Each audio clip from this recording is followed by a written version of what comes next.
We have seen a steady rise of crime and violence in the Caribbean within the past 5 years, seeing the Caribbean record some of the highest crime rate in the entire world. But the government of Trinidad and Tobago, they are taking a no-nonsense approach on crime and violence. And one of the latest tools that the government is researching to use to fight crime and violence is a national mandatory ID requirement, which is causing some controversy in Trinidad and Tobago. So my question is the government going too far? Let's talk about it.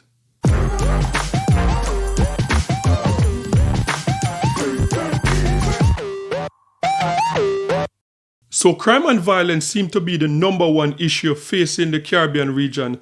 Gone are the days when crime was restricted to places like Haiti and Jamaica. Now we're seeing right across the region, from Jamaica to Haiti to Guyana, Trinidad and Tobago, down to St. Vincent and the Grenadines and St. Lucia. Crime is taking over the entire Caribbean. And we have seen over the past year or two, the prime ministers across the Caribbean calling out to the government of America to stem the flow of illegal weapons coming into the Caribbean, but to no avail. So the Caribbean leaders are trying every single thing to deal with this whole crime and violence thing going on in the Caribbean. And the latest thing now is in Trinidad and Tobago, the new government, the new UNC government, now they're trying something new, which is a mandatory national ID requirement. And this new plan is facing a lot of criticism from people in Trinidad and Tobago, saying that this new plan could target low-income area and could lead to profiling of young men in Trinidad and Tobago. So this news report is coming out of Trinidad and Tobago, courtesy of the Tobago Update. Let's take a look. The government is also considering a sweeping new policy that would require all citizens to carry a form of identification at all times. The move is part of a broader aggressive strategy to enforce proposed new age restrictions on alcohol, marijuana and gambling, and to bolster the nation's fight against crime. Here's more. The proposal comes as the country contends with one of the region's highest homicide rates. The government plans to raise the legal age for alcohol consumption to 21 and for marijuana use and gambling to 25. Homeland Security Minister Roger Alexander says a mandatory ID policy is a practical necessity for police to enforce these laws on the street. So some persons must walk with some form of ID in order for the police to ascertain your age and your address. So it's something that we're looking at. This initiative is a component of a much larger overhaul of the country's security apparatus. The minister emphasized that modernizing the police service with technology is critical to disrupting gang activity and reducing public fear. One of the things I would have learned while I was there is how important technology, that role technology plays in this fight against crime. Because Jamaica, they had some of the best technology. The planned technological leap is ambitious, aiming to phase out antiquated methods entirely. This includes equipping police vehicles with real-time data access, deploying body cameras, and eliminating paper-based reporting. The police officer going out on a report should not have a desk diary in his hands. Those days have come and gone, and probably the last regime have left us behind. By linking the mandatory ID proposal to a comprehensive technological upgrade and tougher laws, the government is signaling a fundamental shift in its approach to law and order, betting that modernization and stricter enforcement can turn the tide on crime. Jewel Green George for Tobago Updates Television News. So that's the latest coming out of Trinidad and Tobago, courtesy of the Tobago Update. So sound off in the comment section and let me know your thoughts. How do you feel about this, a national ID requirement, so police officers could have an easier time stopping people and being able to identify them? Do you think that this is a good idea, or do you think that this is infringing on people's rights? Let me know your thoughts in the comment section. And what are my thoughts about this? I believe that this is a bad idea. This will only lead to profiling and to target people in low-income areas. And the reality is that not everyone that lives in low-income area are involved in criminal activity.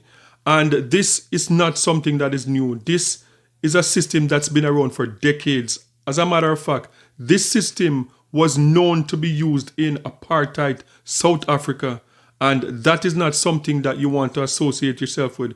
This was also used in France, and when it was used in France, a lot of Africans living in France complained about profiling because of the same system.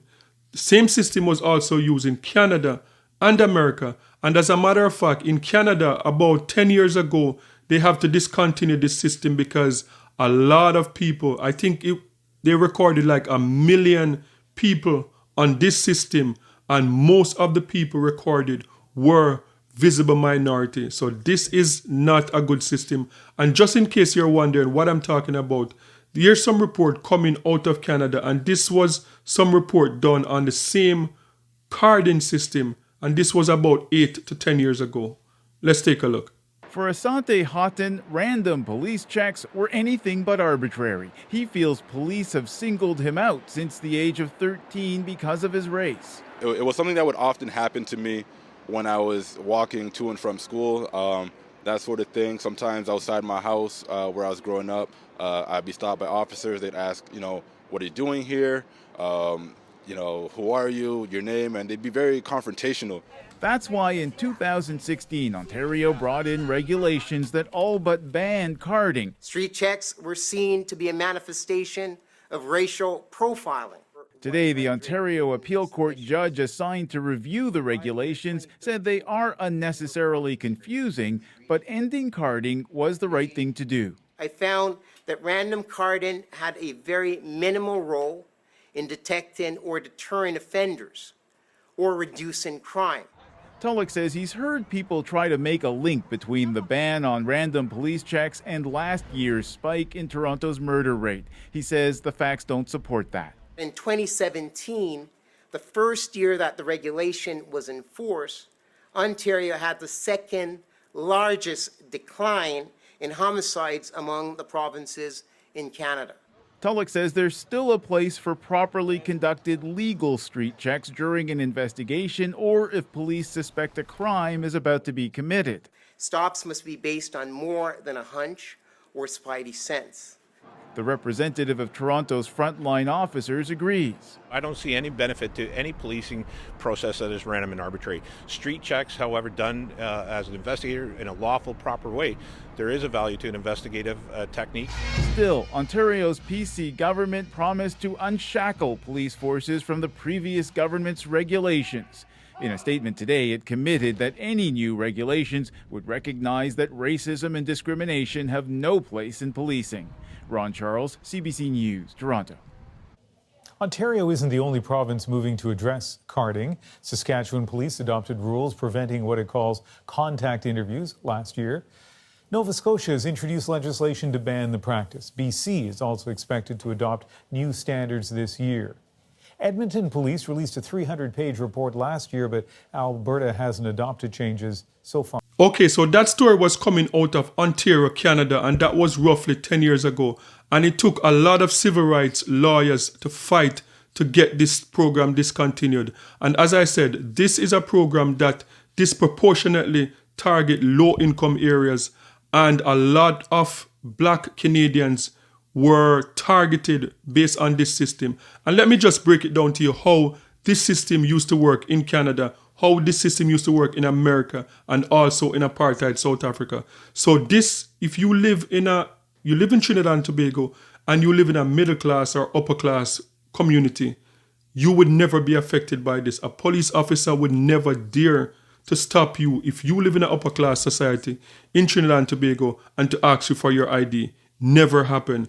That never happened in Canada. When you live in a low-income community now, and as I stated earlier on, not everyone that lives in a low-income community is involved in crime and violence. People are in low-income communities because of housing, cheaper housing. So there are good people living in these communities. So what would normally happen is that police would patrol these areas on a regular basis.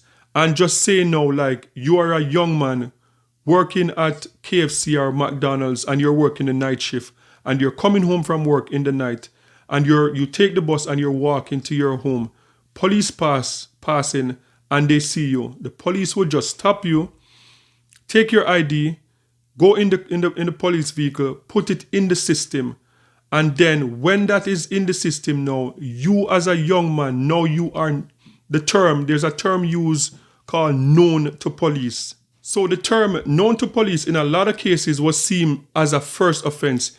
Even though you're just walking from work, police stop you, put your information in the system, that is recorded almost like a first offense. So if you have any run-in with the police after that, you could be in trouble. And this is a system that, as I said, it was in Canada for a long time, and a lot of young black men end up with criminal record just coming from work. So this system is not a good system.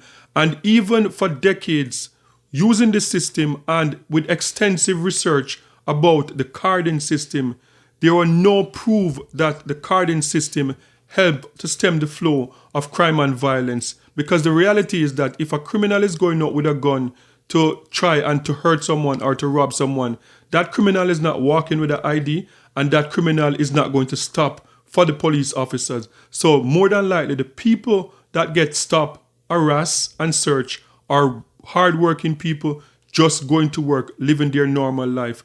And every single research that has been done in North America have shown that, look, this system does not work. And also, every research that's been done in North America proves that the best way to fight crime and violence is to take a proactive approach.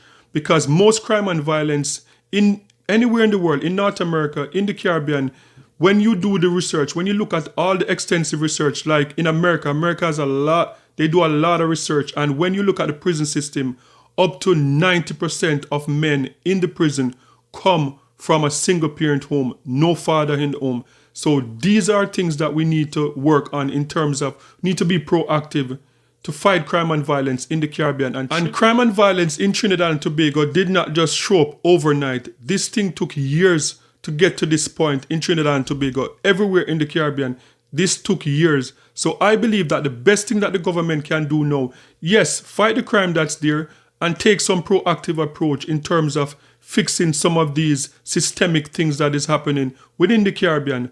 And this is all over the Caribbean. And I've traveled the Caribbean in recent times, traveling the Caribbean. Every time walking on the street, you see all of these young men on the street smoking and just sitting there doing nothing. So these young men need to be off the street, finding like a trade or jobs or something for these young men to do.